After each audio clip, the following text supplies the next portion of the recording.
Bonjour mes bien-aimés, ravi d'être avec vous de nouveau cette semaine pour partager autour de la parole de Dieu. Nous sommes dans la 3e semaine sur laquelle nous partageons autour du thème « Ferme ce livre pour un nouveau départ ». Nous avons dit en préambule que Dieu veut nous faire bouger nos situations, quelle que soit la situation dans laquelle nous sommes. Si nous sommes dans une situation où nous nous sentons confortables, ou même quand nous sommes dans une situation où c'est difficile, Dieu veut nous faire changer, shifter de saison, aller dans une nouvelle dimension, aller dans une nouvelle saison, un nouveau départ. Et pour ça, Dieu va nous demander de prendre des décisions. Et c'est pas facile, quelle que soit la situation dans laquelle tu es, mon bien-aimé, ma bien-aimée, que tu sois dans une situation où tu te contentes de ce que tu as, où tu es heureux dans ta situation, et que Dieu vienne te dire, bah, bouge, ou que tu sois dans une situation où c'est compliqué, où Dieu vient te dire, bah, bouge. En général, quand c'est compliqué et que Dieu nous demande de bouger, bah, on est un peu content quand même, parce que c'était compliqué, c'était galère finance, galère relation, galère tout, galère environnement. Quand je parle d'environnement, c'est pas simplement l'environnement, disons par exemple la famille, des trucs comme ça. Quand je parle d'environnement, c'est même le lieu. Moi, j'ai habité dans une cité, on va dire ça comme ça, une cité qui était assez, ouais, c'était compliqué quoi. Et changer d'environnement, c'est-à-dire de lieu, ça m'a fait énormément de bien. Donc pour ça, on a pris l'exemple de Jacob. Dieu a permis une situation où Jacob doit quitter chez ses parents parce qu'il avait un conflit avec son frère. C'était pas le premier conflit qu'il avait avec son frère malheureusement. Mais bon, c'était ce conflit-là de trop où sa maman était de son côté, manipulée, manigancée avec sa maman. Et faut penser à Sarah. Sarah faisait des trucs bizarres aussi comme ça. La femme d'Abraham. C'est la seule Sarah d'ailleurs qu'on abordait dans la parole de Dieu. Bref, revenons à notre sujet. Du coup, la maman, elle manigance et elle dit, bon, écoute, va chez mon frère, parce que comme ça, le temps que la colère de ton frère se calme, là-bas, voilà, etc. Parce qu'en plus, la maman était très déçue du frère parce qu'il avait épousé une qui n'était pas du peuple de Dieu, et il se disait que pour mieux que son fils parte, comme ça, il trouvera une qui n'est pas du peuple de Dieu. Enfin bref. Et Jacob se retrouve à partir. Il part, il connaît pas son avenir, il sait juste qu'il doit fuir son frère, il sait juste qu'il a au moins un lieu sûr. Mais bien aimé, là où Dieu va vous envoyer, c'est un lieu sûr. C'est un lieu sûr. Ce n'est pas n'importe où. Dieu ne vous envoie pas n'importe où. On a parlé de Casse-Pipe, on en reparlera dans le récapitulatif qu'on est en train de faire. Dieu ne vous envoie pas n'importe où. La maman de Jacob savait où elle envoyait son fils. Elle ne l'a pas envoyé n'importe où en disant, ouais, bon, ton frère va te tuer, trouve une solution, on va prier, on va demander à Dieu. La maman de Jacob, Dieu avait déjà donné une parole sur la destinée de Jacob. Elle savait qu'il y avait un endroit sûr, même si, soit dit en passant, l'endroit sûr en question, c'est chez son frère Laban, le même frère Laban qu'il a escroqué par rapport à sa sœur avec Léa. Enfin, une histoire très bizarre. C'est là-bas qu'elle envoie son fils. Bon, bref, elle va l'envoyer là-bas. Et le même Laban, soit dit en passant, il n'a pas changé. Hein. Bref. Et donc Jacob part, quitte tout, quitte ses parents, quitte son frère bien-aimé qu'il a escroqué et qui veut le tuer. Et quitte son environnement, quelque chose qu'il connaît, quelque chose avec lequel il est confortable, quelque chose où il n'a pas à se battre pour grand-chose. Sa maman est toujours en train de manigancer des trucs. Enfin bon, bref, il est obligé de partir. Et là, Jacob fait la rencontre du Seigneur sur son parcours, sur son trajet, là où il doit aller chez Laban. Il fait la rencontre du Seigneur. Du moins, il voit le ciel ouvert et le ciel, les anges descendent du ciel. Il se rend compte que, waouh, la présence de Dieu est là. C'est une façon que Dieu a de le rassurer pour lui dire, je suis avec toi dans ce parcours-là. Et lui, il dit, je ne savais pas que Dieu était ici. Donc, il va construire un hôtel, il va poser un hôtel, il va dire, ah, c'est Bethel, la maison de Dieu. Mais bien aimé, pour voir quand le ciel est ouvert, pour vous rendre compte que le ciel est ouvert pour vous, il faut que vous quittiez là où vous étiez. Il faut que vous fermiez ce livre, que vous alliez dans ce nouveau départ. Et je vous disais, c'est pas facile les nouveaux départs, parce que ça demande beaucoup, beaucoup de sacrifices. Dans Genèse 28, verset 15, l'Éternel dit ceci, « Voici, je suis avec toi, je te garderai partout où tu iras, et je te ramènerai dans ce pays, car je ne t'abandonnerai point, que je n'ai exécuté ce que j'ai dit. » Dieu avait un projet pour Jacob, et Dieu lui a dit, « Je suis avec toi. » Effectivement, là, on regarde la situation, c'était un cas où il s'est embrouillé avec son frère. Peut-être vous allez regarder la situation parce que Dieu vous demande de bouger. Ah, je me suis embrouillé, ça a été mon cas, par exemple. Ah, je me suis embrouillé avec mes parents, je me suis embrouillé avec mon frère, je me suis embrouillé avec au travail, je me suis embrouillé... C'est cette situation que Dieu a permis pour que tu bouges. Parce que si Dieu ne crée pas, des fois Dieu ne va pas créer si Dieu ne crée pas une situation, tu ne bougeras pas. Donc Dieu va permettre à ce qu'on te harcèle, qu'on te fasse des trucs pour que tu bouges. Ma fille, je vous ai pris un peu le témoignage de ma fille. Ma fille, en fait, pour qu'on quitte la région parisienne pour venir ici, je l'ai déjà partagé dans des anciennes vidéos, mais il faut savoir que ma fille vivait le harcèlement scolaire. Et c'était très violent pour elle. C'était physique. Elle était obligée de se battre à l'école. C'était dans la rue, il la pourchassait. En fait, il la poursuivait dans la rue. Heureusement, ma fille, c'est une gamine. Elle se défend. Mais en tout cas, il la pourchassait. Et à un moment donné, je me suis posée. Je suis allée voir le Seigneur. J'ai dit, Seigneur, qu'est-ce qui se passe? Je sentais déjà depuis un moment qu'il y a quelque chose qui allait pas. Que le Seigneur voulait que je shift, que je bouge. Mais je ne savais pas dans quelle proportion est-ce qu'il fallait que je déménage, est-ce qu'il fallait que je n'en avais pas conscience. Et je vous ai parlé du cas de cette prédication que je vous ai fait sur les besoins qu'on a dont on n'a pas conscience et que Dieu va créer, provoquer des situations ou laisser faire des situations pour que vous bougiez. Et Dieu a permis cette situation, et je vous prenais l'exemple d'Adam justement. Dieu a permis cette situation pour que je réfléchisse, que je me dise, mais attends, il y a un problème. Et je suis allée voir le Seigneur, j'ai dit, Seigneur, qu'est-ce qui se passe? Pourquoi est-ce que ma fille est en train de... Enfin, ma fille, c'est ta fille, en plus je lui avais dit, c'est ta fille, tu m'avais dit que c'était ta fille. Donc pourquoi tu laisses faire ce genre de truc? Qu'est-ce qui se passe? Qu'est-ce que tu veux? Qu'est-ce que tu attends de moi? Est-ce que tu veux attirer mon attention? Parce que bien des années avant, ma fille avait vécu Ma fille était vraiment... elle était toute petite, mais elle avait piqué des crises. Et je comprenais pas pourquoi elle piquait des crises. Donc, je suis allée voir le Seigneur encore une fois. J'ai demandé, Seigneur, pourquoi l'enfant là, elle est comme ça? Qu'est-ce qu'il y a? Enfin, tu m'as demandé de la garder, de m'occuper d'elle. Parce que moi, j'ai conscience qu'en même temps, je suis sa maman sur la terre. Mais en même temps, je sais que c'est l'enfant de Dieu, parce qu'il me l'a déjà dit. Et donc, et il me dit, ah, maintenant, j'ai ton attention. Donc, j'ai conscience que quand il se passe quelque chose au niveau de la gamine, parce que moi, ça arrive que mes oreilles d'adulte, comme disait ma fille une fois, vous les adultes, vous êtes déjà en fait imprégnés dans le monde, dans les difficultés, dans plein de trucs, qui fait que vous n'avez même plus conscience, vous n'espérez plus, vous ne rêvez plus. Donc, c'est que le Seigneur voulait, c'est que je me rende compte qu'il y avait un problème et qu'il voulait attirer mon attention. Et donc, je sais que quand ma fille a des problématiques, elle est en train d'affronter des difficultés. Je sais que le Seigneur est en train d'attirer mon attention sur quelque chose. Il faut que j'aille demander au Seigneur, qu'est-ce qui se passe? D'ailleurs, petite parenthèse, c'est un conseil que je donne aussi à vous, si vous êtes des parents. Regardez le comportement de vos enfants, regardez ce qui se passe, parce que Dieu utilise souvent nos enfants qui sont la prunelle de nos yeux, comme nous sommes la prunelle des yeux de Dieu, pour nous parler. Et donc le Seigneur me dira, je veux que tu déménages, je veux que tu partes. Et c'est comme ça cette histoire de Bretagne a commencé. Après, Seigneur, on va où, etc. Il a fallu que Jacob vive cette expérience avec son frère pour qu'il puisse partir. Donc Dieu va permettre des circonstances dans vos vies, dans les situations dans lesquelles vous êtes pour que vous puissiez bouger. Et il faut que vous bougiez. Et on a vu plusieurs points pour aborder ça. On a vu plusieurs points sur comment aller dans cette nouvelle vie et qu'est-ce qui amène Dieu à nous mener sur ce chemin. Il y a plusieurs points. Je crois que oui, c'est ça. J'ai 5 grands points. Le premier point, et c'était l'étape primordiale, c'est de renoncer à soi-même.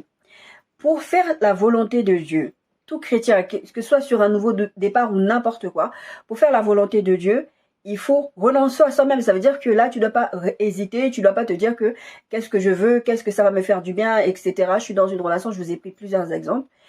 Il faut renoncer à soi-même. Jésus, il disait que c'est que quelqu'un veut me suivre, qu'il renonce à lui-même et qu'il me suive. Et la Bible aussi dit que nous sommes morts à nous-mêmes. Donc si nous sommes morts à nous-mêmes, c'est que ce qui vient en nous. Et donc nous n'avons plus de décisions à prendre. Donc nous avons dit l'étape numéro 1, grand 1, c'est renoncer à soi-même.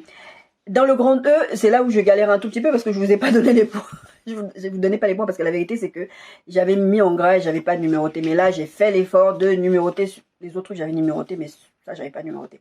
Donc je l'ai mis je crois jusqu'à grand C. Donc grand A, donc croire que Dieu ne t'envoie pas au casse-pipe. Et on avait donné la définition du casse-pipe. On a dit le casse-pipe c'est un terme familier qui dit que en fait le casse-pipe c'est une situation très dangereuse pouvant mettre en danger, en péril, la vie de quelqu'un. C'est-à-dire que ta vie est vraiment menacée. Et en grand 2, et je vous avais dit que l'exemple, c'était l'histoire de David qui avait envoyé Uri au casse-pipe parce qu'il voulait se débarrasser d'Uri pour pouvoir couvrir son péché avec Bathsheba. Et au sens figuré aussi, numéro 2, c'est les situations potentiellement délicates dont les chances de succès sont faibles. Et parfois, dans nos situations, on a l'impression que Dieu nous envoie quelque part, il sait même pas ce qu'il fait. Il sait pas ce qu'il fait. C'est sûr que peut-être bien que oui, peut-être bien que non, ça va marcher. Dieu sait ce qu'il fait. Donc, grand 2, croire que Dieu ne nous envoie pas au casse-pipe. Et dans le grand A, c'était et je vous avais cité plusieurs versets. Dans le grand A, les versets, c'était Dieu connaît les projets qu'il a pour nous. Il a dit qu'il a des projets de bonheur et non de malheur. Donc, il sait ce qu'il fait. Petit 2 dans ce grand A. Matthieu 7, et c'est là où je vais vous parler de si méchants comme nous sommes, Dieu, nous allons pas donner des bonnes choses à nos enfants. En plus forte raison, Dieu va donner des bonnes choses à ceux qui lui demandent. C'est Dieu qui t'envoie. En plus, là, dans ce cas-là, c'est Dieu qui t'envoie, qui te changer. Donc, dans le parcours de tes besoins, Dieu va venir les exaucer. Petit 3 dans le grand A. Nos pensées ne sont pas les pensées de Dieu. Nos voix ne sont pas les voix de Dieu. Dieu a une façon de fonctionner qui n'est pas la nôtre. Dieu a une façon de voir les choses qui n'est pas la nôtre. Donc, faisons-lui confiance. Et là-dedans, nous avons aussi dit que désobéir à Dieu dans ces situations, enfin la désobéissance aussi, c'est, la désobéissance, pardon, est un péché, donc ne pas faire ce que Dieu nous demande de faire, c'est pas non plus très bien. Dans le petit 4 du point A toujours, nous avons dit que la main de l'Éternel n'est pas trop courte pour nous sauver, ni son oreille trop dure pour nous attendre. Et la suite du verset dit ceci, ce sont nos péchés, ce sont nos crimes qui mettent une séparation entre Dieu et nous. Et là, dedans, on va mettre l'histoire de la désobéissance. Quand Dieu te dit de bouger, il faut bouger. Tu vas passer ton temps à prier, à demander des choses à Dieu, alors que tu es dans un endroit où Dieu ne veut pas que tu sois. Dieu va pas te répondre. Il n'est pas sourd. Toi, tu vas prier, intercéder, jeûner, faire tout ce que tu veux. Et tu vas demander à Dieu d'agir. Dieu ne va pas agir. Dieu ne peut pas agir parce que, en fait, ta désobéissance empêche Dieu d'agir. Je vous donnerai mon exemple tout à l'heure. Ensuite, dans toujours le grand A, point 5, on a vu sur 1 Corinthiens 10-13 où la Bible déclare qu'aucune tentation ne nous est survenue, que Dieu ne nous ait pas donné le moyen d'en sortir et de supporter d'ailleurs. 1, il nous donne le moyen de supporter ces tentations-là, et 2, il nous donne le moyen d'en sortir. Ça veut dire que là où Dieu t'envoie, c'est compliqué, mais Dieu te donne la capacité de surmonter tout ça et te donner la force d'affronter tout ça. Et la semaine dernière, c'était pas sur ce point-là, mais je vous disais que quand Dieu m'amène ce conjoint-là, la vérité, c'est que j'en voulais pas. J'en voulais pas, mais Dieu m'a donné la possibilité d'aimer cet homme au-delà de moi-même. Et autour de moi, mes sœurs, elles me disaient à chaque fois, en fait, quand on t'a vu dans cette relation-là, ça nous était difficile parce qu'on connaissait l'histoire, le passif que vous avez vous deux, mais on a trouvé ça très beau parce que t'as fait preuve, en fait, t'as fait preuve de pardon, et vraiment, voir le pardon manifesté de cette façon, c'était très beau à voir. Voir que tu ne regardais pas à tes sentiments, et que tu ne regardais pas à ce que tu étais, à ce que tu voulais, à ce que tu ne voulais pas, mais tu regardais à Dieu, c'était un témoignage magnifique. Bon, après la situation, elle s'est passée comme elle s'est passée, mais en tout cas, c'était très très compliqué. Ensuite, point numéro 6 dans le grand A, ne perdons pas courage dans ces situations, même si c'est difficile. Et dans ça, vous allez voir, il parlait de c'est 2 Corinthiens 4 qui disait que notre homme extérieur se détruit, mais notre homme intérieur se renouvelle. La vérité, c'est que des fois, dans ces processus-là, c'est très difficile. Vous allez perdre du poids, vous allez être très stressé. Il y a plein de choses qui vont se passer dans votre corps. Mais Dieu, encore une fois, va vous redonner des forces pour que vous puissiez affronter les situations. Alors, nous avons vu le grand A, Dieu ne nous envoie pas au casse-pipe. Et toujours dans le point numéro 2, grand A, Dieu ne nous envoie pas au casse-pipe. Grand B, la clé, c'est d'avoir la foi en Dieu. Et je vous parlais de cette histoire d'avoir des lunettes à vision nocturne. En fait, c'est la foi. La Bible dit que sans la foi, il nous est impossible de plaire à Dieu, parce qu'il faut que, pour s'approcher de Dieu, il faut croire d'abord que Dieu existe, c'est vrai, mais il faut aussi croire qu'il va rémunérer, Sans la foi, il est impossible de plaire à Dieu. Il faut juste retenir ça. Et avoir foi en Dieu, c'est croire en Dieu et croire ce qu'il dit et le suivre aveuglément. Donc, nous avons vu cette histoire de lunettes à vision nocturne qui dit que Dieu nous envoie, mais il ne nous envoie pas à l'aveuglette, quoi. On voit, comme en plein jour. Et cette histoire de lunettes à vision nocturne, c'est ça. Ils sont dans le noir, ils vont dans une bataille, ils ne voient pas leurs ennemis, ils ne voient pas les obstacles, ils ne voient pas, parce qu'il n'y a pas que les ennemis, il y a les obstacles. Et ils mettent ces lunettes et ils voient comme en plein jour. Et Dieu, en fait, quand il nous demande de regarder avec les yeux de la foi, c'est dire là où je t'envoie, c'est pas je t'envoie pas au casse-pipe, comme on a dit dans le grand point A. Grand point B, donc on a dit la deuxième clé, savoir foi en Dieu, le suivre avec aveuglement. La première clé, c'est de savoir que Dieu ne nous envoie pas au casse-pipe. Et la troisième clé, le grand C, c'est le but de Dieu n'est pas de te faire souffrir. Parce qu'effectivement, dans ces situations où c'est compliqué, on s'est dit que Dieu se fiche de nous. Enfin, dans mon cas, quand je regarde la situation, surtout pour l'histoire du conjoint, je disais, Dieu il se fiche de moi. Seigneur, tu te fiches de moi. Je lui disais ça. Seigneur, tu te fiches de moi. Et Dieu n'est pas là pour nous faire souffrir. Dieu veut que nous revenons sur ce point-là, sur que Dieu a des projets de bonheur pour nous. Donc Dieu ne veut pas nous faire souffrir. S'il a des projets de bonheur, Pourquoi il aurait des projets de bonheur et voudra que nous souffrions? Non, il ne veut pas qu'on souffre, il veut qu'on avance. Et je vous ai aussi dit que Dieu nous comprend mieux que nous-mêmes. Il a très très conscience des situations. Je vous parlais de cette histoire des souverains sacrificateurs. Hébreu 4 qui dit que nous avons un souverain sacrificateur qui est capable de compatir à nos faiblesses parce que lui-même il est passé par là. Jésus est venu sur cette terre pleinement homme. Il a vécu tout un tas de tentations, il a vécu tout un tas de difficultés, il a vécu la persécution, il a vécu le rejet, il a pleuré, il a été triste, il a été angoissé, il a été en colère, il a été joyeux, il a vécu tout ce on a vécu. La Bible dit qu'il a été tenté en tout point. Et je vous disais que c'est pas la peine de fermer nos yeux en se disant que Jésus n'a jamais été tenté par les femmes, parce qu'elle était tellement virgine, donc tu vois. Non, il a été tenté, il y a des femmes qui sont venues là, le diable a dû lui envoyer des tentations, puisque la Bible dit qu'il a été tenté en tout point, ça veut dire qu'il a été tenté en tout point, mais il n'a jamais cédé, donc il peut compatir à nos faiblesses, il sait par quoi on est en train de passer, il sait que on a du mal parce que partir de là où il nous demande de partir, c'est difficile. Ensuite, grand 1, donc on a dit que nous devons renoncer à nous-mêmes. Grand 2, nous avons vu ces différents points sur lesquels Dieu ne nous envoie pas au casse-pipe, etc. Il y a 3 clés. Dans Dieu ne nous envoie pas au casse-pipe. Dieu ne veut pas nous voir souffrir, etc. Grand 3, il y a des conséquences quand on n'écoute pas Dieu. Et là, je vous ai pris les différents exemples. C'est l'exemple du cas de la femme de Lot, et de Lot d'ailleurs, dans cette situation, qui a regardé en arrière et qui s'est figé en statue de sel. Genèse, c'était dans le livre de Genèse que je vous avais partagé cette histoire-là. Genèse 19, verset 14 dit, donc Lot sort, il parle à ses gendres, je vous en ai parlé la semaine dernière, je vous invite à aller regarder les vidéos. Personnellement, je vous ne dis pas ça pour vous embêter. Hein. Personnellement, avant de tourner cette vidéo, j'ai regardé les 2 précédentes vidéos. Ça m'arrive que le Saint-Esprit me pousse aussi à regarder les vidéos qu'il me fait tourner, pour pouvoir voir où j'en suis et pour pouvoir aussi moi-même être édifié. Parce que des fois, j'écoute mes propres prédications et je vous assure, je sais que là, Dieu a parlé. Parenthèse fermée. Donc, verset 14, « Mais aux yeux de ces gens, il parut plaisanter. » Mais avant ça, il dit, « Sortez de ce lieu. » Verset Genèse 19, 14, « Lot sortit par là à ces gens qui avaient pris ses filles. Levez-vous, dit-il, sortez de ce lieu. » À un moment, vous êtes là on parlait, dans l'histoire de Lot, c'est une histoire d'environnement, ils étaient à Sodome et Gomorrhe. Je ne vais pas revenir dessus. Il fallait qu'ils sortent de là. C'était un endroit pervers. D'ailleurs, quand Dieu va parler à Abraham, il dit à Abraham, je vais détruire cet endroit. Mais bon, quand j'aurai quelque chose à mon ami Abraham, il dit à Abraham, je vais détruire là-bas. Et Abraham plaide pour Lot. Et si tu trouves injuste, et jusqu'à il va dire, est-ce que tu trouves injuste? Donc, la Bible dit que Lot était injuste. Était juste. Parce que je dis ça fait comme... Bon, bref, ça fait l'opposé.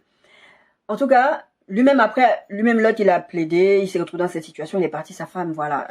Les souvenirs de derrière, l'ange a dû les forcer à aller bouger, quoi, parce qu'ils étaient là en train de traîner des pieds.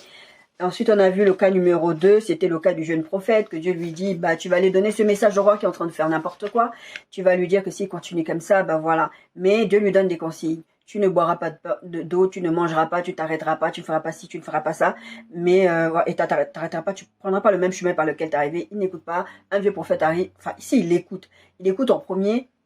Et bien aimé, c'est pas parce que tu obéis à moitié à Dieu que tu obéis à Dieu. Obéir à moitié à Dieu, c'est désobéir à Dieu. D'accord? Ce jeune prophète, il a écouté Dieu, il a dit au roi, ce que Dieu lui a dit de dire, et il a fait tout ce que, quand ça concernait le roi qui est puissant, qui pouvait lui faire vraiment du mal. Mais quand le vieux prophète vient lui parler, il écoute le vieux prophète qui lui dit, mais moi si Dieu m'a parlé, je suis aussi un prophète, etc.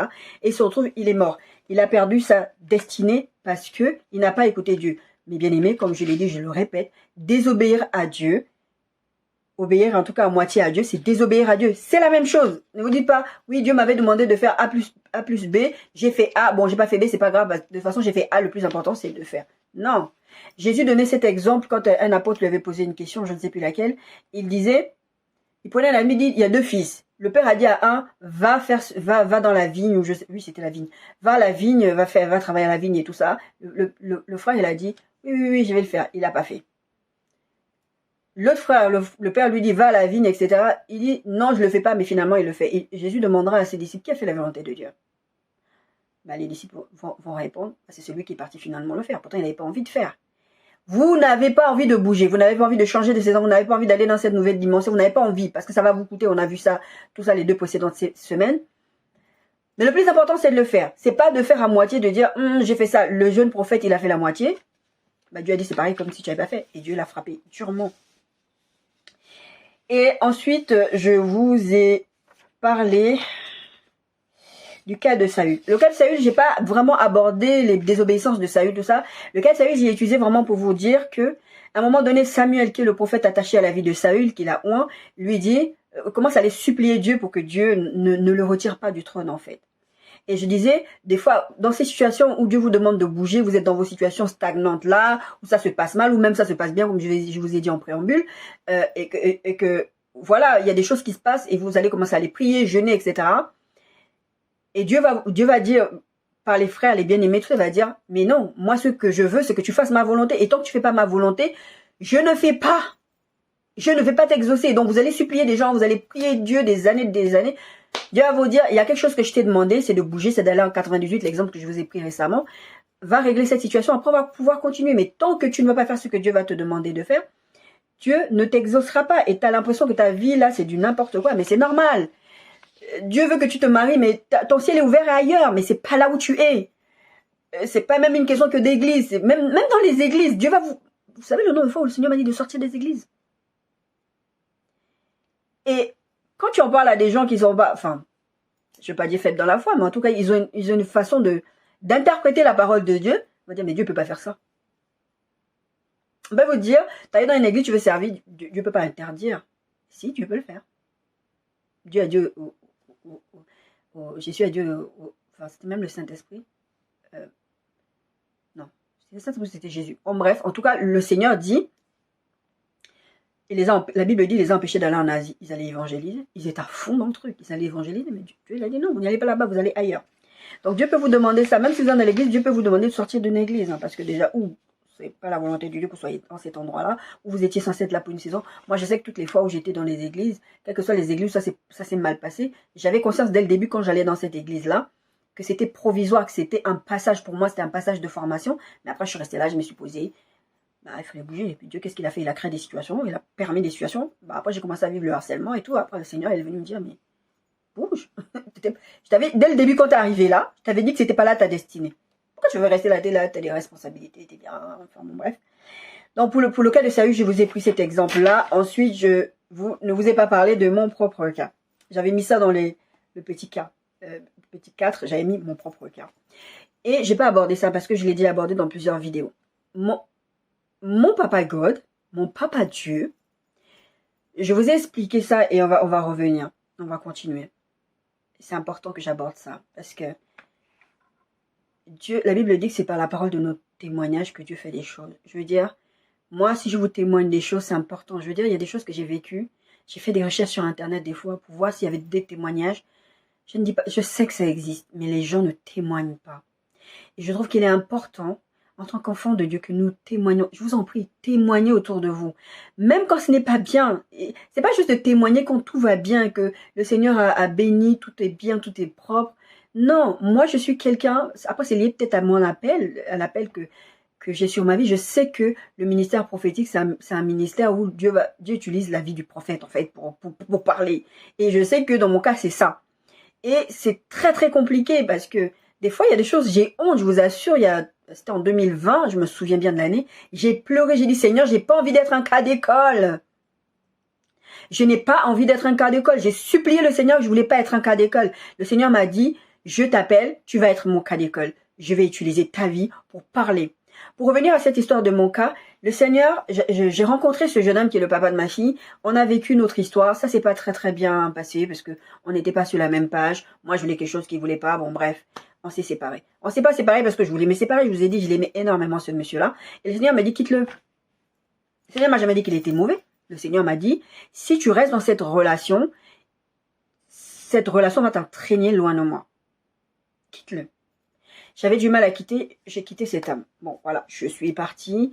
Et 12 ans après, 12 ans, quand je vous dis 12 ans après, c'était 12 ans, c'était même pas genre, on était des bons amis, on s'entendait super bien, chill, on a un enfant ensemble, on allait deux fois, non, on se parlait pas. La vérité, on se parlait pas. Même, personnellement, j'avais même du mal à lui dire bonjour. Non pas parce que je l'en voulais, mais parce que j'avais un truc dans ma tête, c'est que si tu lui dis même bonjour, tu vas créer une interaction, et je voulais vraiment pas créer d'interaction, parce que pour moi, le Seigneur avait parlé, fermé, croix rouge, donc j'étais même pas sur ça. 12 ans après, quand je suis en train de venir ici, que le Seigneur est en train de me dire, tu vas te marier, etc. Le Seigneur m'a dit que c'est lui. Je suis, mais Seigneur, tu blagues. Tu peux pas me dire que c'est lui. C'est toi qui m'as dit de le quitter. Mais toi, t'es comment? Je vous assure. Mon témoignage n'est pas un témoignage de genre, je témoigne, je dis des trucs qui sont contrairement à la parole de Dieu. Je vous invite à regarder l'histoire de Abraham et Sarah Abraham et Isaac, quand Dieu lui a dit, va sacrifier ton fils. Je dis pas juste parce que, tiens, ça me plaît de dire ça. C'est biblique ce que je dis. Donc, mes expériences sont confirmées dans la parole de Dieu. Donc, moi, je dis à Dieu, je veux pas. Donc, c'est difficile parce que, comme je disais, on a un passif. Et c'était pas forcément quelque chose de beau. C'était pas... Et moi, je me sentais tellement supérieure à lui. Parce que je ne le disais pas, mais au fond de moi, c'est ce que je ressentais. Parce que je me disais, Seigneur, cet homme, c'est un païen. Moi, je le considérais comme un païen parce que tu me dis que tu es catholique, baptisé, confirmé, que tu ne pratiques pas la parole de Dieu, que tu ne vas pas tu ne vis pas le Seigneur au quotidien. Pour moi, t'es un païen, tout simplement. Et c'est ce que la Bible dit. Donc, beaucoup de gens vont dans les églises, donnent leur dîme, ils sont là, ils écoutent la parole de Dieu, mais ils ne pratiquent pas la parole de Dieu. Et d'ailleurs, c'est ce que Jésus dit, celui qui m'appartient, il pratique les commandements de Dieu. Donc, n'allez pas dire aux gens, vous êtes chrétien, tout ce que vous voulez, alors que vous ne pratiquez pas la parole de Dieu. Bref, moi, je voulais pas. Et je trouvais ça injuste que Dieu me dise que ce soit lui l'homme qui l'a choisi pour moi. Alors qu'il ne ressemble à rien à ce que moi je lui avais demandé, puisque le Seigneur m'avait demandé ma liste. J'ai dit, Seigneur, quand tu m'as demandé la liste là, je t'ai donné la liste, tu m'as dit, fais ta liste pour l'homme que tu veux. Je fais ma liste et maintenant c'est ça que tu me ramènes. Pardon, mais c'est vraiment ce que j'ai dit. Et si tu passes par là et que tu regardes cette vidéo, je te demande pardon d'avance. Mais c'est ce que j'ai dit à Dieu. J'ai dit à Dieu, je suis... Il ressemble à rien, ça c'est rien, c'est qui ça? Enfin, j'étais fâchée. Ça a été complètement difficile, je ne voulais absolument pas le faire. Mais le Seigneur, au fur et à mesure, il m'expliquait. Et c'est de là qu'est venue cette histoire de... Je vous avais partagé, je ne sais pas si je vous ai partagé dans cette série-là ou sur une précédente série, je vous disais, une fois j'ai tellement pleuré que le Seigneur m'a dit ceci. J'ai dit, Seigneur, je ne le veux pas lui. Quelqu'un d'autre, mais je ne veux pas lui. Parce que regarde, c'est compliqué, il ne suit pas les préceptes. Et puis, voilà, ça se passait pas bien. Enfin, on n'obéissait pas à Dieu, quoi. Et j'étais mal par rapport à ça. Et le Seigneur me dit ceci. Ce que tu veux, c'est une contrefaçon. Tu veux un homme qui est une contrefaçon. Moi, je suis le créateur. Moi, j'ai prévu quelqu'un pour toi. Je sais où il en est. Et d'ailleurs, le Seigneur, à chaque fois, il me répétait, rappelle-toi d'où je t'ai tiré. C'était par rapport à cette histoire-là. Rappelle-toi d'où je t'ai tiré. Parce que j'arrêtais pas de dire à Dieu, regarde-le comment il aime, regarde comment il se comporte, regarde, non, regarde. Et là, chaque fois, j'allais me plaindre à Dieu et lui dire, mais tu vois pas qu'il est pas net, le monsieur? Quand je dis il est pas net selon les critères de Dieu. Mais le critère de Dieu, c'est aussi l'amour. C'est pas de dire que accepte ce qu'il fait parce que ce qu'il fait est bien. Non, c'est de dire que laisse-moi le temps de le travailler. Mais bien sûr, quand tu veux laisser à Dieu le temps de travailler, ne fornique pas. N'aie pas de relation en dehors du mariage. Et c'est ce que je faisais. Parce que, il y avait l'amour éros. Parce qu'on était attirés l'un par l'autre.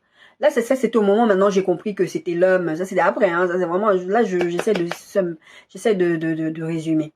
Quand le Seigneur m'a réveillé une nuit, me dire, c'est lui. Voilà. Tu vois, la liste que tu avais écrite, c'est ça, qui m'a pris point par point pour me dire, c'est lui. J'ai dit, ok. J'ai accepté. Mais dans ma tête d'être humain, vraiment, pardon, vraiment, Seigneur, nous sommes vraiment des fois vraiment perdus et débiles. Oui, on est vraiment débiles. C'est pas parce que tu as dit que c'est l'homme que tu vas épouser que tu as le droit d'avoir des rapports sexuels avec lui alors que vous n'êtes pas mariés. Et c'est là-dessus que je vais vous parler quand je vous parle de désobéissance et de mon propre cas. Le Seigneur me dira, oui, je l'ai choisi lui. Ça, c'est avant de venir à cette histoire de désobéissance. Je l'ai choisi lui. Parce que voilà, toi, tu veux un produit de contrefaçon. Et je vous avais fait un message sur le contrefacteur. Je vous avais parlé de cette histoire dedans, mais je vous avais pas exactement expliqué c'était dans quel contexte. Mais c'était dans ce contexte-là. Le Seigneur me dit, pour avoir un produit de luxe, en fait, quand tu payes un produit de luxe, parce que quand nous, on voit les produits de luxe, on trouve que c'est très cher. Des fois, moi, je regarde certains produits, je dis, mais pourquoi c'est aussi cher? Et le Seigneur avait pris cette image, parce que vous connaissez comment Dieu aime parler. Jésus l'a fait quand il était sur la terre par parabole. Il utilise des images qui nous parlent à nous pour pouvoir nous expliquer des concepts qui nous dépassent.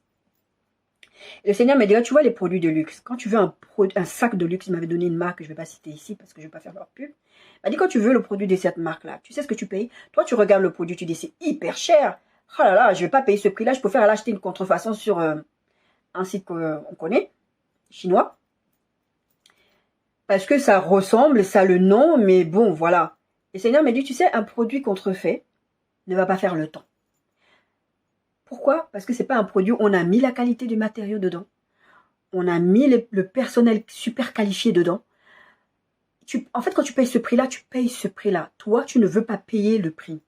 Parce que ça te coûte, parce que c'est difficile, parce que, etc. Le Seigneur m'expliquera ça. Et à la fin, j'ai fini par capituler devant Dieu. Même si je vous dis, ça a duré un très bon nombre d'années. C'est de pire en pire. Mais dans ça, le Seigneur avait donné des paroles. Je continue à avoir des rapports avec lui. Et c'était difficile. Et j'arrivais même plus à m'arrêter. C'est pour ça que je n'arrête pas de conseiller aux jeunes, à ma propre enfant qui va avoir 17 ans, je lui dis, ne mets jamais le nez dedans. Je sais que ton corps va parler, tes hormones vont parler. Nous, les femmes, quand nous sommes, j'ai découvert une fois, je ne savais pas c'était ça. J'ai découvert l'ovulation, vraiment. Ça rend fou. Les hormones sont en train de te piquer. Tu as un besoin physique. Et moi, j'ai ce dans mes besoins. Et puis, le Seigneur m'avait dit, tu vas te marier en 2000. C'était 2019. Le Seigneur m'avait dit, tu vas te marier en 2019. Ouais, c'était ça. Sauf si je me trompe de date, mais je pense que c'était ça. Et même le Seigneur est venu me rassurer plusieurs fois. Entre-temps, il me dit aussi d'arrêter de faire ce que j'étais en train de faire. Hein. Il me dit aussi, voilà, j'ai à partir de janvier, compte 6 mois pour le mariage, etc. Mais à la fin, je me suis dit, mais Seigneur, pourquoi cette torture? Et un jour, le temps est passé, tout est passé, les choses ne sont pas arrivées. D'où vient le problème? Je suis allée voir Dieu, j'ai dit, pourquoi tu me dis que je vais l'épouser? Pourquoi tu me dis que je vais l'épouser au mois de juillet 2019? Pourquoi? Ça servait à quoi de venir me le dire si ça ne veut pas se faire? Le plan du Seigneur, c'était le plan de bonheur, c'était le travailler, l'amener à la repentance, l'amener au salut, parce que Dieu voulait aussi qu'il soit sauvé. Mais dans le même temps que Dieu le travaillait, de m'aider, parce qu'il me l'avait dit, il faut que tu apprennes à le connaître dans tous les domaines de sa vie. C'est de me préparer à être la femme de cet homme. Mais en même temps, je ne devais pas avoir de rapport avec lui. Et quand je suis allée demander au Seigneur, qu'est-ce qui s'est passé? Le Seigneur m'a dit, tu as lié mes mains. Ça, c'est un truc que je n'avais jamais, dont j'avais jamais reçu l'enseignement. Je ne savais pas. Peut-être quelque part, je savais, mais j'avais pas eu un enseignement clair. C'est pour ça que je me permets, bien aimé, à vous donner cet enseignement clair. Désobéir à Dieu a des conséquences. On est dans ce grand point 4 qui dit, dans ce grand point 3 qui dit désobéir à Dieu a des conséquences. Et je vous ai pris les différents cas des différents personnages. Je vous parle de mon cas. Le Seigneur a dit, tu m'as lié mes mains. J'avais prévu. La problématique ne venait pas de Dieu, venait de moi. J'avais prévu que tu épouses cet homme à cette période. Mais parce que, tu ne voulais pas me laisser travailler avec lui, tu passais tout le temps déjà de bagarre avec lui. Et deuxièmement, tu désobéis. Vous deux, vous êtes en train de désobéir. Mais toi, pire, parce que toi, tu connais la parole de Dieu. Ça ne pouvait pas se faire. Et j'ai dit au Seigneur, et je pense que vous allez être capable de le faire à Dieu.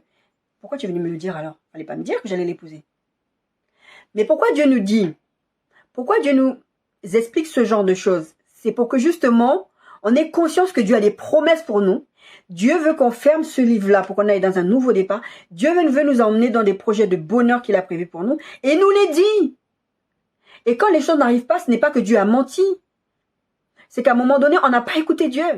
Je vous prenais cet exemple du texte d'Ésaïe qui dit, mais ce sont vos crimes qui empêchent. C'est pas que l'oreille de Dieu c'est pas que Dieu est sourd ou que sa main est courte pour nous sauver. C'est que vous désobéissez à Dieu, vous empêchez Dieu d'agir. Donc, mes bien-aimés, dans ça, désobéir à Dieu, c'est important. Vous n'avez pas envie de partir.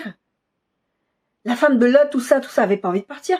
Et je vous ai expliqué l'histoire des filles de Lot, qu'est-ce qui s'est passé après. Quand moi je suis arrivée ici, le Seigneur m'a dit, tu vas avoir des galères financières. Et j'ai eu des galères financières. Mais, quand je regarde ma vie aujourd'hui, je me dis, mais Dieu, je vous assure, des fois je suis comme ça, j'ai dit, Seigneur, vraiment, t'es vraiment très intelligent, t'es vraiment pas bête. Tu sais ce que tu fais. C'est important et je vais le dire et je vais le répéter jusqu'à ce que ça rentre. Si ça peut aider quelqu'un à prendre les bonnes décisions aujourd'hui, je ne suis pas là. Mon but, ce n'était pas désolé, cher ami, c'était pas de t'exposer. Mon but, c'est pas de l'exposer. De toute façon, il sait. Je lui ai toujours dit, ma vie, c'est... Sur beaucoup de points de ma vie, c'est comme ça que le Seigneur m'a appris à prêcher. M'apprend à utiliser ma vie. C'est comme ça, c'est lié à mon appel. Et ça, il le sait. Je sais qu'il aime pas trop, mais voilà. Si je vous dis ce que je suis en train de vous dire, je vous assure, j'ai eu très très mal. J'en ai voulu à Dieu. Il y a eu une cassure dans ma relation avec Dieu à ce moment-là. Au lieu de m'en vouloir à moi, bien sûr, je m'en voulais à moi, mais j'en voulais beaucoup à Dieu parce que je disais à Dieu, fallait pas me le dire. Fallait pas me le dire. Tu savais que si tu me le disais, j'allais avoir de l'espérance. Mais c'est ça que Dieu veut. Qu'on ait la foi, qu'on ait de l'espérance. La foi, c'est l'espérance, c'est de croire en quelque chose qui n'est pas encore là, mais qui va arriver, que tu visualises déjà dans l'esprit. Et je visualisais, je prophétisais, je parlais sur ma vie et tout ça. Mais à côté, je désobéis. Dieu n'est pas dans la compromission. Donc, mes bien-aimés, si je vous dis tout ça, c'est aussi pour vous aider, pour que vous ne preniez pas les mauvaises décisions. Moi, je parle de rapports en dehors de ma... Mais ça peut être autre chose. Le fait que Dieu vous demande de partir, que vous ne vouliez pas partir, je vous ai pris l'exemple d'être dans des relations. Dieu peut vous demander de sortir de relation même s'il y a des enfants. Mon cas, j'ai un enfant avec ce monsieur. Je ne crois pas que ma fille, quand elle était petite, son rêve, c'était d'avoir ses deux parents séparés. Parce que le fait d'avoir des parents séparés, les enfants en souffrent énormément. Et je vois aujourd'hui les conséquences. Bon, après, merci Seigneur, elle a la parole de Dieu, elle grandit, etc. Mais voilà, c'est difficile. Donc, je vous ai dit... Grand 3, je voulais vraiment revenir dessus, je l'ai pas fait la semaine dernière, je sais que je prends du temps là-dessus et que on n'a pas abordé encore, pas encore rentré dans le sujet qu'on devait commencer cette semaine, mais c'est pas grave, je préfère vraiment prendre le temps. Si ça doit rentrer, ça doit rentrer. Si je dois prendre le temps, je vais prendre. Si je dois prendre 10 séances, non, on ne prendra pas 10 séances, hein, c'est une façon de parler. Mais je le ferai parce que c'est important. Je suis pas simplement là pour vous dire à chaque fois, Dieu ouvre les portes, Dieu va vous faire du bien, Dieu va... À un moment donné, il faut dire la vérité aux gens. Il faut dire la vérité aux gens. Si tu n'écoutes pas Dieu, Dieu ne t'exauce pas. Si tu n'écoutes pas Dieu, Dieu ferme les portes. Tu vas dire quoi? Quelqu'un est venu prophétiser sur ta vie, tu vas dire c'était un faux prophète. Non, c'était pas un faux prophète. C'est parce que quelque chose s'est passé. Le problème ne vient pas du message ou du messager ou de celui qui a envoyé le message. Le problème vient de toi, le récepteur. Qu'est-ce que tu en as fait du message? Ta première responsabilité, c'est de prier quand Dieu prophétise sur ta vie. Ta deuxième responsabilité, c'est de te préparer. Et ta troisième responsabilité, c'est obéir à Dieu. Et il y a des choses que je faisais pas. J'étais pas étonnée parce que le Seigneur m'a expliqué. Et je me permets, et je me permettrai, et je le ferai encore, de dire, obéissez à Dieu. Grand 4, nous avons commencé à aborder la semaine dernière, et là-dedans, dans le grand 4, il y a 2 points. Et le premier point, c'était, il va vous demander de confesser que tu lui appartiens publiquement. En fait, là, tu annonces la couleur, et ça va faire déjà des séparations là-dedans, parce qu'on va parler de séparation juste après au petit point 2. Dieu va vous dire, Jésus a dit, je vous ai donné plusieurs versets, je ne vais pas revenir là-dessus. Jésus a dit, c'est lui qui m'appartient. Bah, il va devoir, celui qui me renie, je le renierai aussi. Il disait, c'était Matthieu 10, 32 dit, c'est pourquoi quiconque me confessera devant les hommes, je le confesserai aussi devant mon Père et dans les cieux. Et après, il va dire, à un moment donné, je suis venu apporter la séparation. Je suis venu apporter la séparation entre les pères, les fils, les belles-frères. Voilà, Dieu, il n'est pas dans les... c'est ma soeur qui disait une fois, la vie chrétienne, c'est pas des lol. Dieu n'est pas dans les lol. On a tendance à croire que Dieu, c'est papa gâteau, papa bonbon, papa... Non, c'est un père. Moi, en tant que mère, j'ai eu des moments où j'ai dû être sévère avec ma gamine. Ça m'a fait mal au cœur parce que c'est pas ce que je voulais faire pour elle. Dieu, ça doit lui faire super mal quand il doit nous punir, quand il doit nous séparer. Quand il y a des choses que Dieu est obligé de faire. Ne croyez pas que Dieu est assis sur son trône en train de se dire, c'est bien, il souffre, je suis content. Non, ça lui fait mal. Mais il est obligé de prendre certaines décisions parce que sinon, il va pas le faire. Sinon, on va pas le faire et sinon, on va toujours rester dans des situations compliquées. Donc, Dieu va nous demander, petit 1 dans le faire ce que Dieu demande. On est dans le grand cadre, faire ce que Dieu demande, même si ça coûte, petit 1. Il va nous demander de confessement publiquement que nous lui appartenons. Petit 2, il va te demander de choisir, virgule, renoncer, virgule, il peut même pas te laisser le temps du deuil. Pour sa volonté, Dieu va exiger de toi de renoncer à des gens. Et je vous ai parlé depuis 2 semaines là de ces situations. Par exemple, vous êtes en concubinage et que Dieu va te demander de quitter ton concubin ou ta concubine. Et tu vas dire, mais non, Seigneur, on a déjà des enfants. Dieu peut vous demander ça. Et je vous ai pris l'exemple de Dieu qui a dit à Abraham, chasse Agar avec l'enfant. C'est dur. Mais Dieu n'est pas là pour faire dans les lol. Hein. Mes amis, Dieu n'est pas là pour faire dans les lol. Et je viens de vous donner mon témoignage là dans le petit 4, mais c'est valable pour là aussi. Dieu m'a demandé de quitter cet homme. C'était pas drôle, j'aimais cet homme, je voulais pas. En tout cas, au début, je voulais pas. Après, bon, voilà, Dieu avait parlé, j'avais accepté la décision du Seigneur, voilà. Mais Dieu m'a demandé de me séparer de lui alors qu'on avait un enfant et c'était compliqué. Donc Dieu va vous demander de choisir entre lui et quelqu'un d'autre. Ou entre lui et quelque chose d'autre. Ça peut être lui et l'argent. Vous aimez trop l'argent. L'histoire du jeune homme riche là dont Jésus parlait, Après, il a dit c'est difficile pour un riche de rentrer dans le royaume des cieux parce que vous êtes tellement attaché à vos richesses. Vous ne voulez pas parce que Dieu va vous demander de renoncer à vos richesses, de choisir entre lui et vos richesses, vous ne voulez pas. De choisir entre lui et votre environnement, vous ne voulez pas. De choisir entre lui et un conjoint, vous ne voulez pas. Vous ne pouvez pas aller plus loin avec Dieu. Dieu va vous demander de fermer ces portes-là. C'est très compliqué. Il va falloir le faire. Et Dieu aussi va, dans ça, Dieu va vous demander de faire des choix face à la loi. On est dans une société qui est en train de soi-disant évoluer.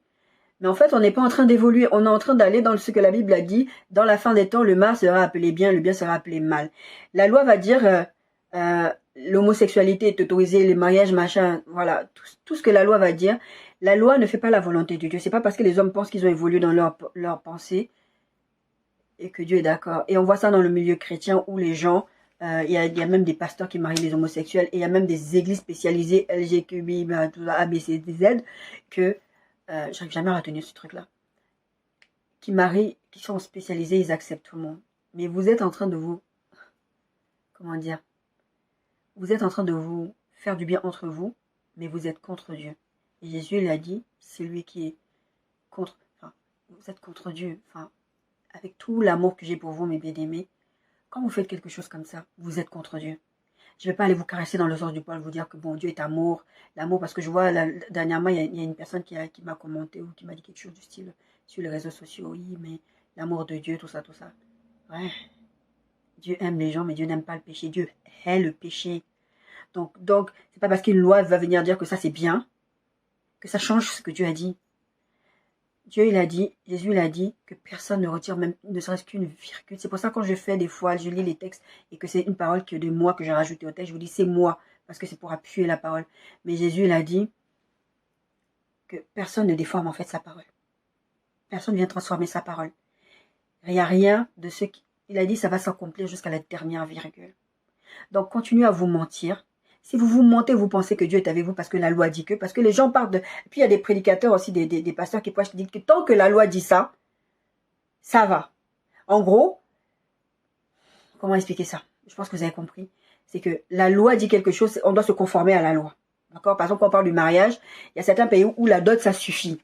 Il y a certains pays où, je ne sais pas si ça n'existe encore beaucoup, mais il y a des pays où ça suffit. Moi, en France, je peux aller faire toutes les dots que je veux. Je ne suis pas mariée légalement. Donc, vous là qui vivez ensemble, et il dit, il m'a doté, je suis sa femme. Non, vous n'êtes pas marié. Si tu vis en France, pour être marié, il faut que tu ailles devant le maire. Donc oui, la loi, dans ce sens-là, elle n'est pas contre Dieu. D'accord? Donc, vous devez respecter cette loi-là. Maintenant, si la loi te dit que, bon, tu as des désirs, je vous parlais de l'histoire de Sodome et de Gomorrhe, tu as des désirs comme ça, et que Dieu dit que c'est contre sa parole, et que tu dis, mais la loi dit ça. Dieu va te demander de faire un choix. Et à la fin, séparation. Je dis ça, je ne dis rien. Je pense que tous les enfants de Dieu que nous sommes, même les plus récalcitrants, on sait très bien ce que Dieu dit.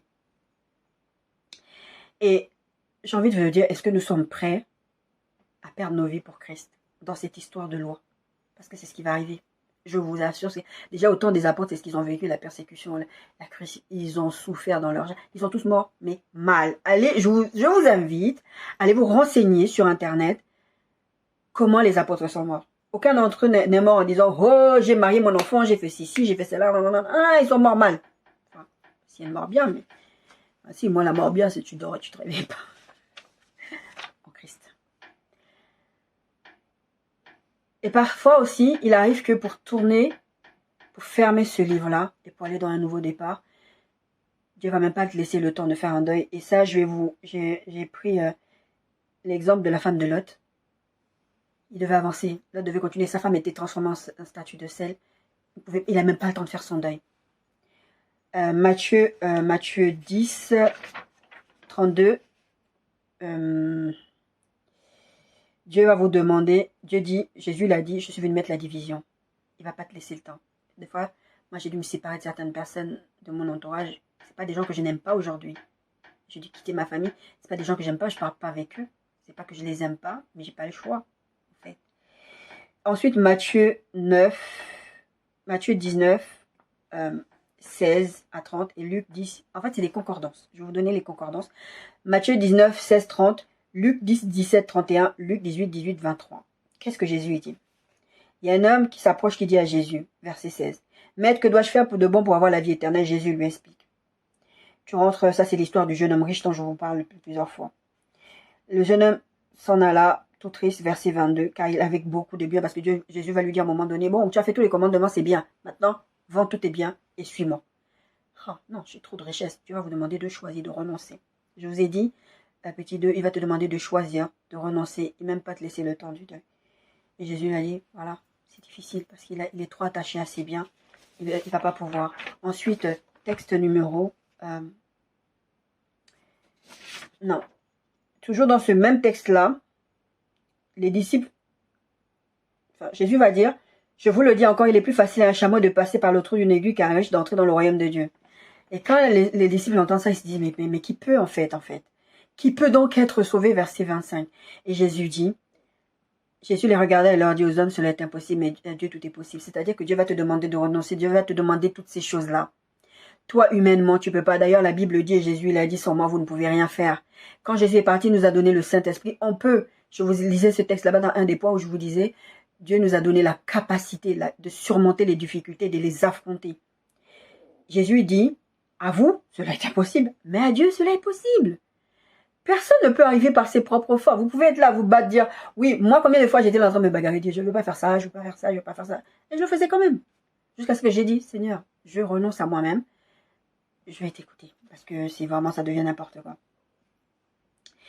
Verset 28, Matthieu 19, Jésus leur répondit, je vous le dis en vérité. Ça, c'est les disciples qui lui posent la question. Pierre, prenant alors la parole, notre très cher ami Pierre, il dit, voici nous avons tout quitté, nous t'avons suivi, qu'en sera-t-il de nous? Jésus leur répondit, je vous le dis en vérité, quand le Fils de l'homme, au renouvellement de toutes choses, sera assis sur le trône de sa gloire, vous qui m'avez suivi, vous serez de même assis sur 12 trônes et vous jugerez les 12 tribus d'Israël. Et quiconque aura quitté à cause de mon nom ses frères ou ses sœurs ou son père ou sa mère ou sa femme ou sa femme ou ses enfants ou ses terres, je vais reprendre, quiconque, je vais reprendre les exemples qui nous intéressent, aura quitté à cause de mon nom ses frères, ses sœurs, son père, sa mère, sa femme, ses enfants, ou ses terres, ou ses maisons, recevra le centuple, héritera la vie éternelle. Il est clair, Jésus. Tu vas devoir renoncer non seulement à toi, mais tu vas devoir renoncer à tes biens, aux gens. C'est dur de renoncer à ses parents. C'est dur de renoncer à ses parents. Parce qu'on aime ses parents. J'adore. J'aime ma mère. Mais j'ai dû quitter. J'ai dû me séparer à un moment donné.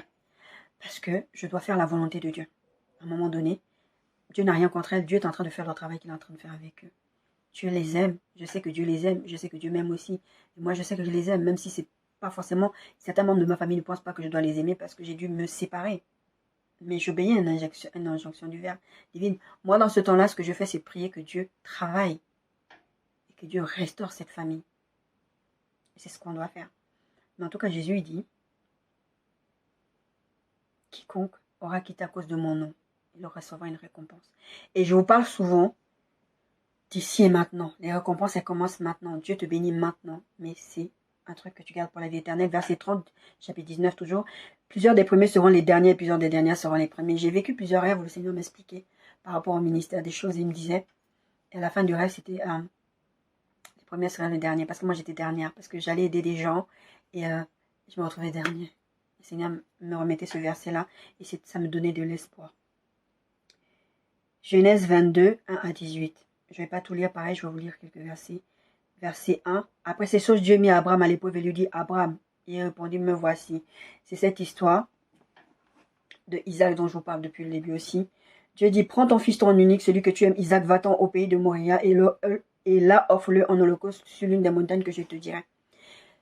Le gars, il a mis des années jusqu'à s'arrêter à fomenter un plan pour avoir un enfant. Et maintenant qu'il a l'enfant tant désiré, Dieu lui dit, sacrifie-le pour moi.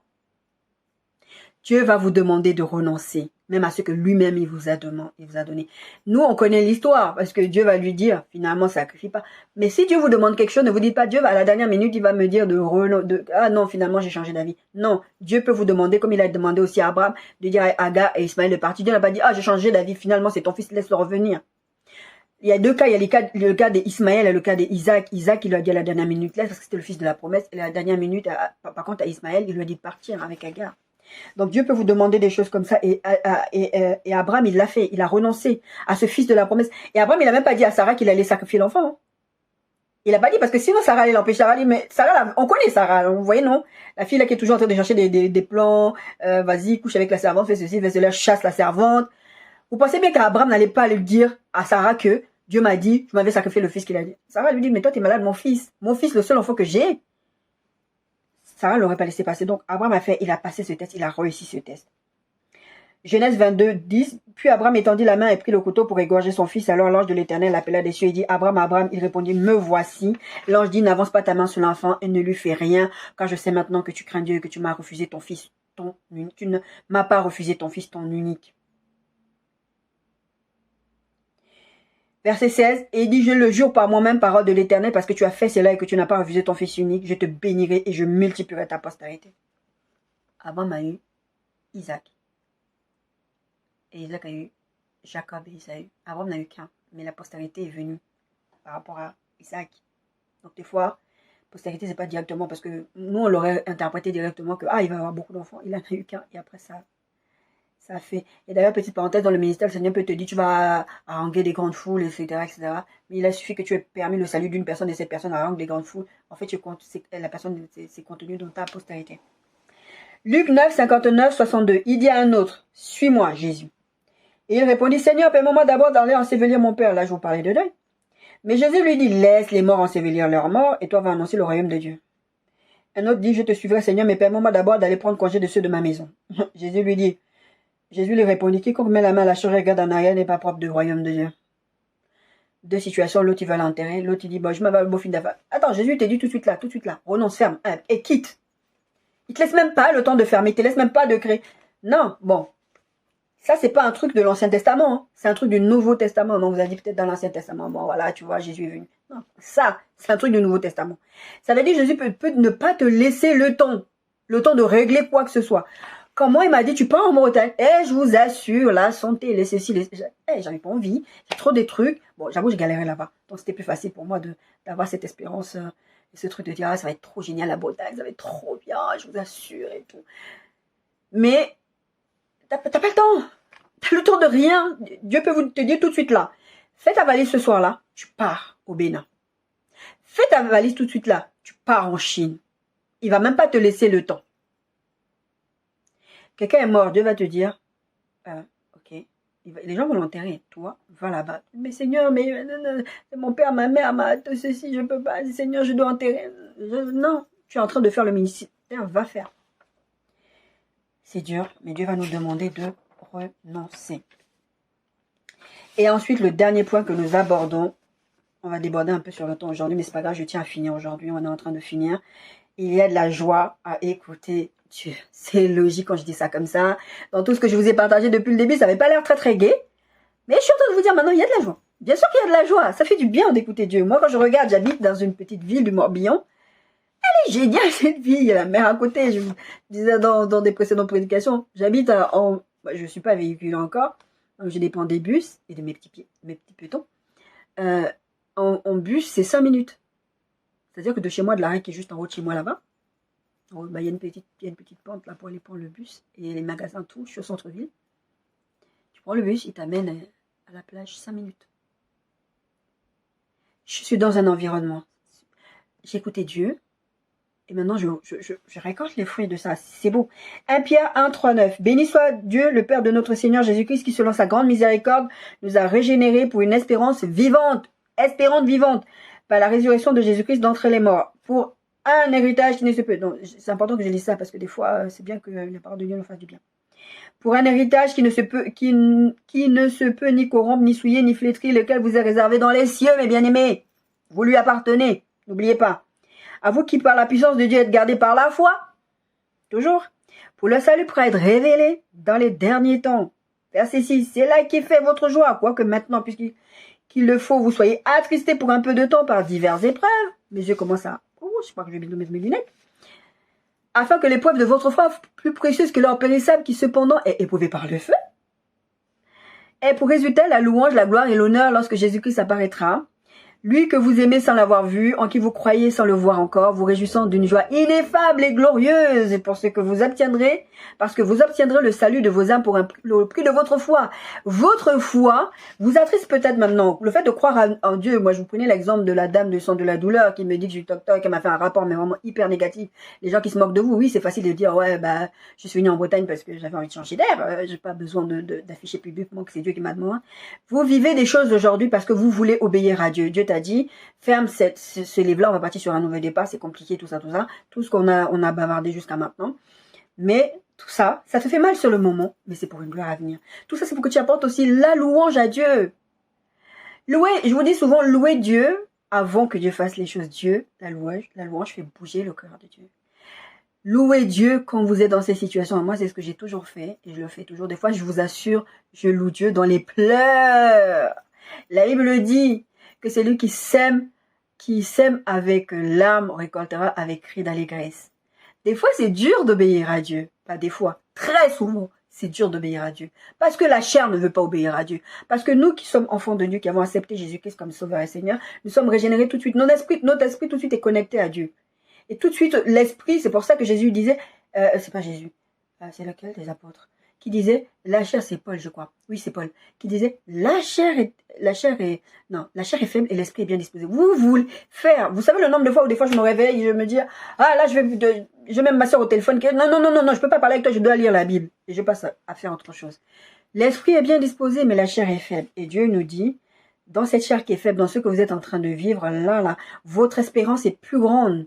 Là, vous êtes attristé pour un peu de temps, mais votre espérance est plus grande. Et je vous dis souvent ces derniers temps, sur ces 2 dernières semaines qu'on a partagées, c'est pas que pour le ciel. Là, on parle un peu de ciel, mais c'est pas que pour le ciel, c'est pour ici et maintenant. Dieu, ce qu'il prévoit, c'est pour ici et maintenant. 1 Pierre, je vous l'ai lu, mais je vous le relis. 1 Pierre 1, verset 6, c'est là qui fait votre joie. Quoique maintenant, puisque il faut que vous soyez attristés pour un peu de temps par diverses épreuves, afin que l'épreuve de votre foi soit plus précieuse que l'or qui est lui périssable, alors qu'on considère que l'or c'est un matériel vraiment fort, et pour résultat la louange, la gloire et l'honneur lorsque Jésus-Christ apparaîtra. Dieu récompense ceux qui lui obéissent. Matthieu 25, 21, son maître lui dit, c'est bien, bon et fidèle serviteur, tu as été fidèle à un peu de choses, je te confierai beaucoup, entre dans la joie de ton maître. C'est ce que Jésus va dire. C'était cette histoire c'est cette parabole, je vous invite vraiment à regarder cette parabole, mais en tout cas, il va demander à des serviteurs de faire, il va leur donner des talents et puis chacun va faire fructifier. Il y en avait un qui va pas le faire, mais les 2 autres qui vont le faire, il va dire, viens, entre dans la joie de ton maître. Et c'est pas que pour la fin. Jésus, Dieu, le Saint-Esprit est content quand vous obéissez à Dieu, que vous faites ce que vous dites. Mais d'ailleurs, même vous le ressentez, vous sentez puisque votre esprit, le Saint-Esprit habite dans votre esprit, vous sentez la joie du Saint-Esprit. Quand je vous disais tout à l'heure que des fois quand j'écoute certaines vidéos, je sens que là, ah oui, l'Esprit de Dieu me parle. Je vous assure, je sens l'Esprit de Dieu tressaillir en moi des fois. Quand je fais des fois c'est dans les mots, des fois c'est juste dans la sensation. Je sens le Seigneur en train de me dire, je suis fier de toi. Dans un rêve, le Seigneur m'expliquait quelque chose. Je viendrai peut-être dessus un jour. Et dans un rêve, il se tenait debout comme ça. Et il utilisait l'image d'un homme de Dieu. Je savais qu'il utilisait l'image de cet homme de Dieu là, mais ça voulait dire que c'était lui. Il me faisait comme ça pour dire, oui, c'est bien ce que tu es en train de faire. Et quand Dieu te regarde, il te dit, c'est bien ce que tu es en train de faire. Mais quelle joie! Ça fait du bien quand Dieu est content de nous, parce que c'est ce qu'on veut aussi. On veut que le Seigneur soit fier de nous. C'est parfois difficile. Mais Lamentation 3, 19, 26 dit ceci.